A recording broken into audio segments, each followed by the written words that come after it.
और अब बात बुलडोजर पॉलिटिक्स की।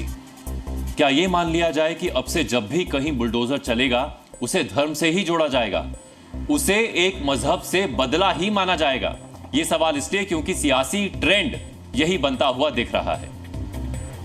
यूपी में बुलडोजर पॉलिटिक्स का नया मैदान अब मलबे में बदल चुके लखनऊ के अकबर नगर में शिफ्ट हो चुका है।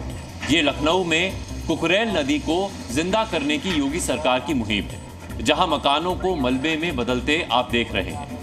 कभी यहां तक कुकरेल नदी हुआ करती थी, लेकिन पिछले कई दशकों में लोग अतिक्रमण करते गए और ऐसे कर करके ही अकबर नगर बस गया। अब योगी आदित्यनाथ सरकार उसी को आजाद करा रही है। लगातार 5वें दिन बुलडोजर एक्शन के बाद आज अकबर नगर का फेज 1 पूरा हुआ और आज ही से फेज 2 भी शुरू हो गया। अकबर नगर की बस्तियों में मंदिर भी हैं और मस्जिद भी है, लेकिन बुलडोजर ने उनसे अभी दूरी बनाई हुई है। अकबर नगर सेकंड का ध्वस्तीकरण आज खत्म होगा। अकबर नगर फर्स्ट में लोगों का ट्रांसपोर्टेशन चल रहा है, खाली कर रहे हैं। आज शाम से हम लोग अकबर नगर फर्स्ट में डिमोलिशन ड्राइव चलाएंगे। कितने मकान अगर बात करें तो इसमें पूरे के पूरे ध्वस्तीकरण अभियान में लगभग 1000 से अधिक मकान है। 1050 मकान है और करीब 395 आवास हम लोग ध्वस्त कर चुके हैं। ध्वस्तीकरण हो चुका है उनका। रेस्ट अकबर नगर फर्स्ट के आवासों को आज शाम से या कल सवेरे से। अकबर नगर में हिंदू मुसलमानों की मिलीजुली आबादी है, फिर भी क्योंकि सारा काम बुलडोजर से हो रहा है, इसलिए उसमें मजहबी बदला ढूंढा जा रहा है। कुछ विपक्षी पार्टियों की तरह आज AIMIM के चीफ असदुद्दीन ओवैसी ने भी आरोप लगाया। ओवैसी ने चुनाव नतीजों के बाद मुल्क में मुसलमानों पर हमले बढ़ने की बात कही। यूपी में 2 मर्डर और छत्तीसगढ़ में 1 लिंचिंग का भी जिक्र किया और इसी पोस्ट में 2 लाइनें और लिखी। उन्होंने लिखा, अकबर नगर में मुसलमानों के घर पर बुलडोजर चला दिया गया। क्या संघ परिवार मुसलमानों से बदला ले रहा है? अब हम आपको अकबर नगर के अंदर ले चलते हैं ताकि आप तसल्ली कर सकें कि ओवैसी सच बोल रहे हैं या झूठ का मलबा जमा कर रहे हैं। जी न्यूज की टीम जब अकबर नगर के उस हिस्से में गई जहां मकान अभी तोड़े जाने हैं, तो रास्ते भर हमें लोग अपना सामान समेटकर शिफ्टिंग की तैयारी करते हुए दिखे। हमें यहां पर मोहम्मद इश्तियाक मिले। मोहम्मद इश्तियाक का रिएक्शन सुनिए। इससे बात करने को फायदा ही नहीं, क्योंकि अंधी बहरी सरकार इनको गरीबों के जो है मतलब दर्द दुख दर्द समझ ही नहीं आ रहा, तो क्या कर सकता है आदमी।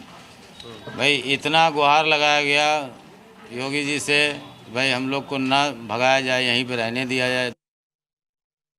इसके बाद आगे बढ़ने पर हमें घर के दरवाजे पर बैठे मोहम्मद मारूफ मिले।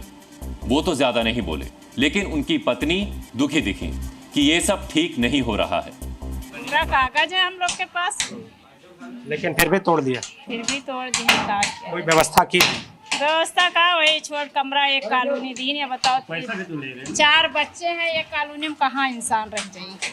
वो छोटे छोटे कमरा वहाँ कहाँ मने बसर हुई, लड़का सोई बहुरिया की वहाँ बाप माताजी चाहिए। लेकिन 2 ही लोगों को सुनेंगे तो आपको लगेगा कि ओवैसी सही कह रहे हैं कि मुसलमानों को उजाड़ा जा रहा है।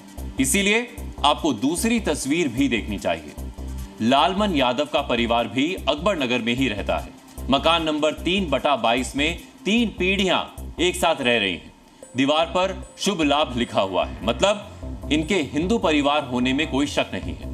यादव परिवार को भी दुख है कि बरसों से जिस बड़े घर में रह रहे हैं उस पर अब बुलडोजर चलने वाला है।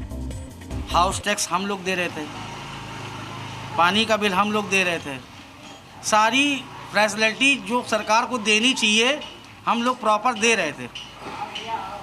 ये कौन सा नियम आ गया कि ये नज़ुल की बस्ती है? अगर नज़ुल होता तो आप खुद देखेंगे कि ये लाइट क्यों लगी है।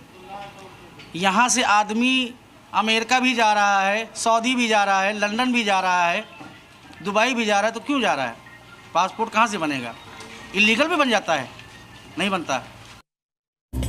अंत में बस एक फैक्ट से इस खबर को खत्म करेंगे कि अकबर नगर में घर तोड़कर लोग सड़क पर नहीं लाए जा रहे। इन सबको लखनऊ में ही वसंत कुंज योजना में दूसरे मकान देकर शिफ्ट किया जा रहा है। हाँ, ये जरूर है कि वो मकान इतने बड़े नहीं हैं जितने कि यहाँ हैं। गली मोहल्ला और पड़ोस छूटने का दर्द जरूर है। Zee News.